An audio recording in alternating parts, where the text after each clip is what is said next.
It's not about who has the biggest punch. It's about who sees the punch coming and lands their own first. The Gripen is the underdog that bites. Hard. Talk is cheap. So let's talk about results. For years, pilots and analysts whispered about it at air shows and military exercises. One of the most famous tales comes from Exercise Red Flag in Alaska, the world's most intense and realistic air combat training. And it was here that the humble Gripen started making a name for itself, not just as a participant, but as a predator. The little Swedish jet was getting kills against jets that, on paper, should have wiped the floor with it. It wasn't a one-off fluke. Reports kept trickling out from other exercises around the globe. During a joint exercise with the Indian Air Force, their top-of-the-line Sukhoi Su-30 MKI fighters, massive twin-engine supermaneuverability, were reportedly bested by the Gripen. The Indian pilots were supposedly shocked by the Gripen's agility and, more importantly, its electronic warfare systems that could jam and confuse their sensors. Then came the encounters with the Eurofighter Typhoon. In numerous training scenarios, Gripen pilots have claimed victories. How? Smaller and lighter, incredible turn rate at certain speeds and altitudes. But its real trump card was its electronic warfare suite and advanced data link. It could spot the Typhoon from a distance, share that information with its wingman, and set up an ambush, turning a one-on-one duel into a two-on-one ambush without the Typhoon even knowing. Even the mighty American F-16, a legendary dogfighter, found itself in the Gripen's crosshairs. Pilots praised the Gripen's helmet-mounted display and its ability to fire high-off boresight missiles. This means a Gripen pilot could just look at an enemy aircraft and fire, even if the enemy wasn't directly in front of them. The Gripen wasn't just winning these fights through sheer performance, it was winning them by being smarter, more aware, and more technologically integrated. It was a giant slayer. So how does it do it? The answer isn't in the engine or the wings, but in its nervous system. At the heart of the Gripen E is a revolutionary piece of kit. It's Raven ES-05 ESA radar. Think old radars, one big sweeping beam. ESA, thousands of tiny steerable beams, each can point anywhere and do different tasks at once. Guiding a missile, scanning the ground, and jamming an enemy radar, all at the same time. The radar sits on a swiveling repositioner, giving over 200 degrees of view, far wider than fixed radars like the F-16. The pilot can literally look around corners. Then there's the electronic warfare suite, not just jamming, creating digital illusions. It can appear like a flock of birds or like a commercial airliner, or vanish from an enemy radar altogether. The first clean missile lock usually wins. And the Gripen can be an electronic ghost. It can make a more powerful jet blind, deaf, and dumb. Modern air combat is not a series of one-on-one duels like in the movies. It's a team sport. And this is where the Gripen E truly leaves its rivals in the dust. The single most important feature of the Gripen isn't its radar or its engine, it's its data link. Specifically, the Tactical Data Link System, or TIDLS. This is the Gripen's secret weapon. Connects every Gripen in the sky into a single cohesive hunting pack. A single terrifyingly intelligent organism. And frankly, it's a work of genius. Imagine 4 Gripens flying a patrol. The lead pilot gets a faint radar contact far to the east. Instantly, without saying a word, that information appears on the screens of the other 3 pilots. Pilot number 2, from a different angle, adds a piece. The system fuses this data together, creating a much more accurate and solid track of the enemy. Now, pilot number 3, with their own radar turned off, also sees this enemy track. They are completely invisible, yet they see everything their teammates see. This is the essence of network-centric warfare. One Gripen can use its powerful radar to paint a target, and another Gripen can launch a missile using that targeting data. The enemy pilot would get a missile warning seemingly out of nowhere. It's a devastatingly effective tactic.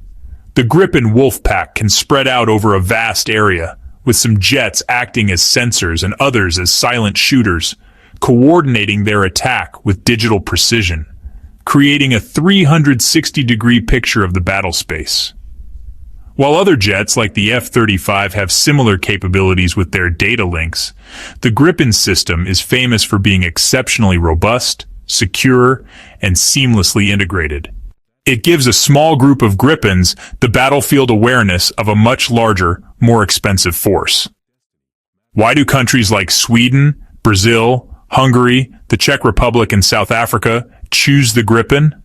Well, they don't have the colossal defense budgets of the United States or China. They can't afford to buy hundreds of F-35s and then spend a fortune maintaining them. These nations need a fighter that can credibly defend their airspace against a much larger aggressor without bankrupting the country. They need a giant slayer. And that is precisely the job the Gripen was designed for. Take Brazil, vast territory, needed a versatile, technologically advanced fighter that was also affordable to operate. The Gripen E was the perfect fit. Technology transfer, co-develop and build, or look at Sweden.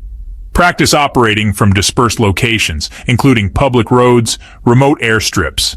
For these smaller nations, the Gripen isn't just a plane, it's a national survival strategy. Let's pop the hood on this Swedish marvel and see what makes it go. First, the airframe. It's incredibly lightweight. Saab used advanced composite materials to keep the weight down. That's a key reason for its fantastic agility.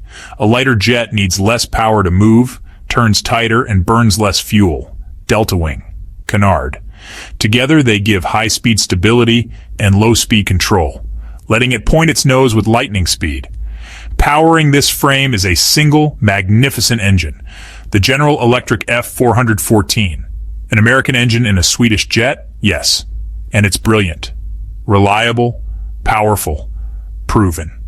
One engine means cheaper to build, cheaper to fly, and easier to maintain, yielding a fantastic thrust-to-weight ratio, rapid acceleration, and even supercruise. Supersonic without afterburner. The real magic is the avionics, the jet's electronic brain, AESA radar, data link. It also has an IRIS, infrared search and track, a passive, powerful thermal sensor that detects engine heat without emitting radar. Pilot can fuse radar, IRIS, and data link onto one clear display for unparalleled situational awareness. And finally, cost. The Gripen E is a bargain. The purchase price is lower than that of the F-35 and the Typhoon. Running costs are in a different league. Saab says it has the lowest cost per flight hour among modern Western fighters. That means air forces can actually afford to fly it. A lot. More flying time equals better trained pilots. A well-trained pilot in a Gripen is far more dangerous than a brilliant pilot grounded by a hangar queen. It's a sensible performance. There are moments in the history of technology that just leave people speechless. The Gripen has produced more than its fair share of them. Picture the scene. A major international air combat exercise. A squadron of brand new F-35 stealth fighters is participating. Everyone expects them to be untouchable. But then the exercise debriefs start to leak out. The F-35s were being shot down, and the culprit was the little Swedish jet that could.